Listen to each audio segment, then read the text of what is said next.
Alors, maintenant qu'on a les notes, donc on a les notes actuellement, vous pouvez voir qu'on a les notes au niveau de la première session. Donc voilà, on a toutes ces notes.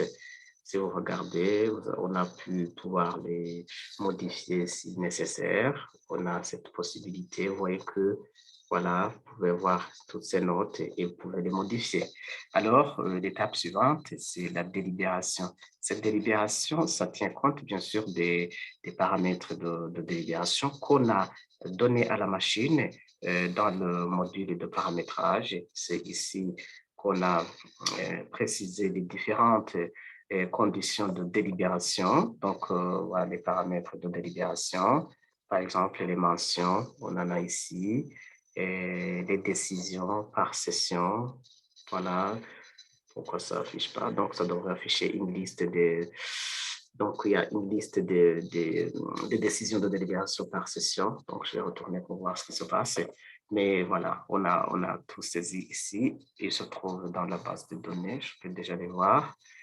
Voilà, je peux les voir. Et donc, il y a d'autres paramètres comme quoi... Ah ouais, donc il y a d'autres paramètres comme les, les sous-sets ici sont acceptés ou pas.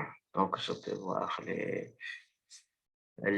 décisions de délibération. Les décisions de délibération, ils sont la délibération condition. Cela, nous avons toute une liste de réussis, ajourner, tout ça. Donc, il y a plein de choses qui sont considérées afin de faire une délibération automatique. Alors, je retourne au niveau de la gestion des résultats académiques pour pouvoir délibérer.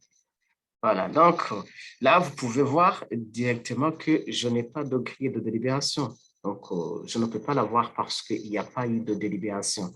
Mais si je viens ici et que je procède à la délibération, la délibération, c'est l'exécution de tout ce que des algorithmes avec la combinaison des notes que chaque étudiant a eu. Donc, et puis après, il y a une décision qui est prise automatiquement en fonction de toutes ces données-là. Donc, je viens ici, voilà. Et la session visée, je vais délibérer la première session. Et voilà, donc l'option à effectuer, c'est déclencher la délibération. Donc, pour une délibération, il doit y avoir une date de délibération. Voilà, je vais sélectionner cette date, par exemple, celle d'aujourd'hui. Bon, OK. Et je clique sur délibérer. Donc, cliquez ici pour valider. Je clique ici et vous voyez que la délibération de la session a réussi. Donc, qu'est-ce que cela implique? Cela implique que désormais, on peut avoir la grille de délibération. Elle est déjà disponible et dans un format, voilà, la première session. Vous voyez la session visée. Là, on a vu qu'il n'y a que la classe de bac 1 où il y a eu la délibération. Et la première session, bien sûr, la délibération qui a été faite, c'est que pour la première session. Et là, si je clique sur ce bouton, nous allons voir que la grille de délibération est générée d'une façon automatique et dans un état prêt à exploiter. Donc, ce qui est différent de ce que l'on fait actuellement. Voilà, par exemple, donc nous avons l'année, c'est 2020-2021, la classe de bac 1. Nous voyons la liste des unités, unité 1, unité 2, unité 3, 4, 5, 6, 7, 8. Et pour chacune de ces unités, on peut voir les moyennes pondérées pour chaque unité, la validation. Et à la fin, on va voir qu'il y a eu donc la mention et la décision. Donc, globalement, ça, c'est à imprimer et afficher directement. Contrairement par exemple, euh, je vais voir un exemple typique de ce que produit notre logiciel actuellement. Voilà, je recherche quelque part.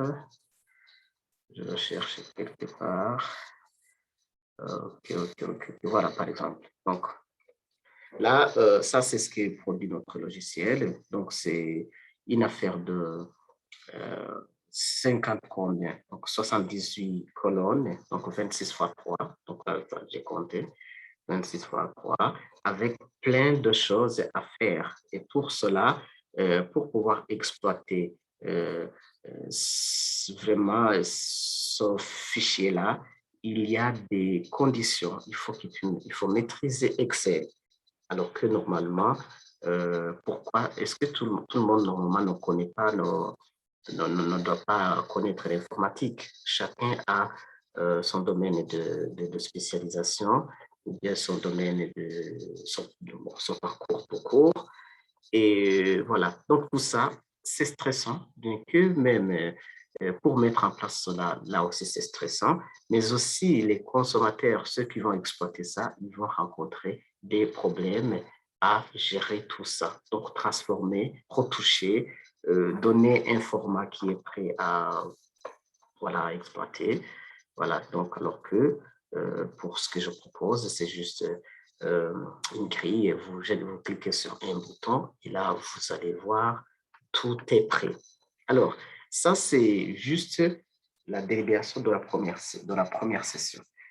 Comme je vous l'avais dit, le logiciel, donc après avoir délibéré la première session, il y a une liste d'étudiants qui vont réussir et puis il y a d'autres étudiants qui n'ont pas réussi. Il va les inscrire directement dans la deuxième session, mais bien entendu, leurs inscriptions vont attendre la validation. Donc, c'est ce qu'on va voir. Si on retourne au niveau de...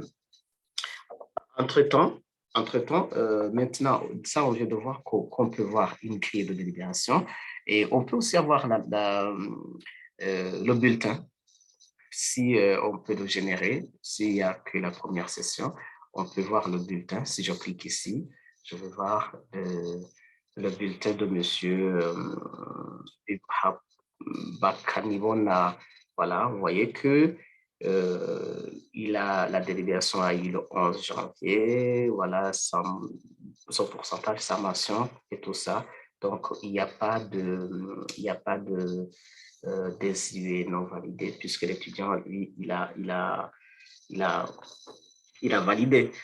Donc, on peut, voilà, il suffit juste de cliquer devant le nom de l'étudiant. Par exemple, celui-ci, vous voyez que ça, c'est le bulletin voilà, de la première session. Bon, du coup, pour tout ça, je reviens dans une petite vidéo pour la génération des bulletins et comme ça, afin d'éviter de mélanger tout ça. Donc, ça, c'était côté délibération. Et côté génération de grilles de délibération, c'est dans la vidéo suivante.